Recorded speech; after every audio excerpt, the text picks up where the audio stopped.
Bonsoir à toutes et à tous, j'espère que vous allez bien. On se retrouve ici pour une nouvelle vidéo qui va parler du fait que pourquoi les Afro-Caribéens ont moins tendance à sauter sur les opportunités à comparer avec les autres communautés. C'est la question que je me pose. Pourquoi les Afro-Caribéens ont tendance à moins sauter sur les opportunités qu'on rencontre au Canada par rapport à d'autres communautés qui le font très rapidement en fait. Je me suis posé cette question, j'ai pris le temps de penser, je me suis dit que c'est peut-être parce que lorsqu'on les sélectionne comme étant peut-être des résidents permanents ou des résidents temporaires, ils sont prédisposés comme étant des personnes qui viennent travailler au Canada. Ça veut dire que dans le cursus de l'immigration, c'est comme si, parce qu'on n'a pas mis dans leur tête qu'il y aurait des opportunités et qu'ils savent en eux qu'ils viennent pour travailler pour un employeur ou en tant que résident permanent, genre qu'ils viennent parce qu'il y a plus d'opportunités d'emploi ici. C'est comme si dans le subconscient, ils mettent déjà de côté, bien avant d'arriver au Canada, sur le fait qu'il y a des opportunités, hormis le fait de travailler. OK? Alors que les autres communautés, quand ils arrivent ou quand elles arrivent ici au Canada, leurs frères qui font en sorte qu'ils viennent ici, euh, leur mettre dans la tête que non, il y a telle opportunité, telle opportunité, telle opportunité, telle opportunité. Ce qui n'est pas souvent le cas pour notre communauté. Donc, quand tu arrives ici, avant même que tu ne poses tes pieds ici, oui, regarde ce qui te qualifie pour entrer au Canada, pour être professionnel dans un domaine bien spécifique.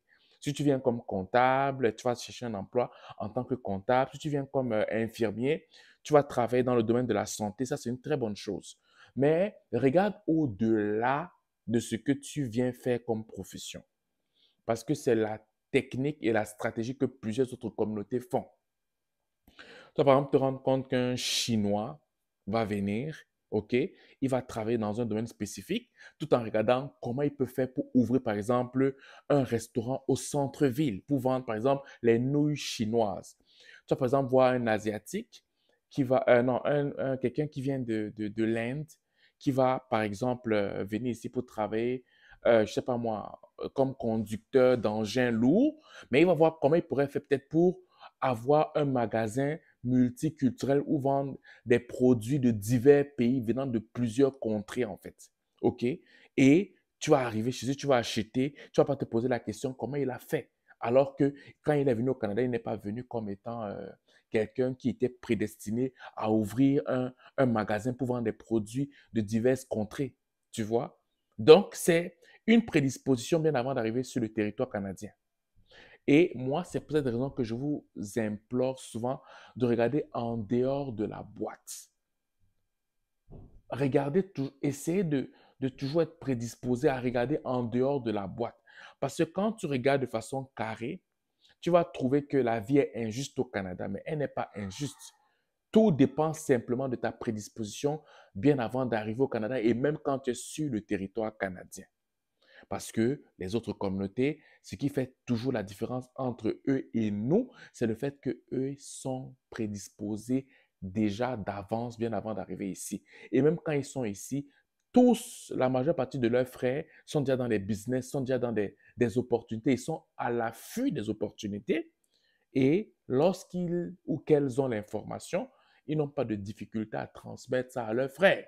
Ce qui n'est pas notre cas parce que nous, quand on a l'information, on garde pour nous. Et le dernier point, c'est le fait qu'on n'a pas majoritairement les moyens financiers pour attraper des opportunités. Raison pour laquelle beaucoup d'entre eux, quand ils ont une opportunité, ils ont les moyens.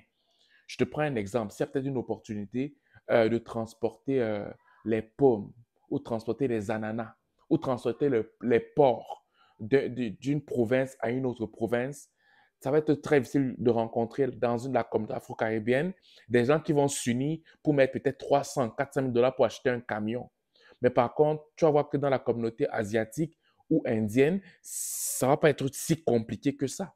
Parce que ça va être plus facile entre eux de se réunir pour aller faire un prêt à la banque, pour acheter un camion et le faire. Parce que nous, c'est comme si, pourquoi je vais le faire avec l'autre? C'est quand même un gros montant. Pourquoi je vais dépenser un tel montant et on n'est même pas sûr que ça va réussir? C'est ça qui nous anime. Alors que les autres communautés, ce n'est pas ça. Eux, ils vont se dire, mais on essaye. Si ça n'a pas marché, on va réessayer parce qu'on a assez de moyens pour pouvoir se permettre cela. Voilà. Donc, je fais cette vidéo juste pour t'encourager, toi qui es sur le point d'arriver au Canada ou toi qui es déjà sur le territoire canadien, de te prédisposer et ne pas simplement t'arrêter sur le fait que tu as un emploi. Parce qu'en faisant comme ça va faire en sorte qu'on va contaminer les autres et dans le moyen et long terme, ça va créer une communauté forte en fait. Voilà. Donc, c'est ce que je voulais te dire aujourd'hui. Et pour toi qui viens d'arriver au Canada, si tu es au Canada, on va faire une rencontre en présentiel le 2 décembre. Le 2 décembre, on fait une rencontre en présentiel. Donc, si tu m'écoutes et que tu veux assister à cette rencontre en présentiel au collège Ahuntsic, prends ton billet. Si c'est sur YouTube que tu m'écoutes, ton billet est en bas. Si c'est sur Facebook, non, si c'est sur YouTube, ton billet est en bas, effectivement. Si c'est sur Facebook, ton billet est en haut. Et durant cette rencontre en présentiel, on va parler de l'inflation. Parce que si tu ne le sais peut-être pas, les prix ont augmenté de façon farabuleuse. Et je sais que tu le sais parce que tu le vois dans tes finances. OK? Donc, on va être ensemble, entre frères afro-caribéens, et discuter de comment on peut s'en sortir entre nous. Durant ce moment, je ne vais pas monopoliser la parole. Tout le monde va parler. Je vais beaucoup plus gérer. OK? Gérer.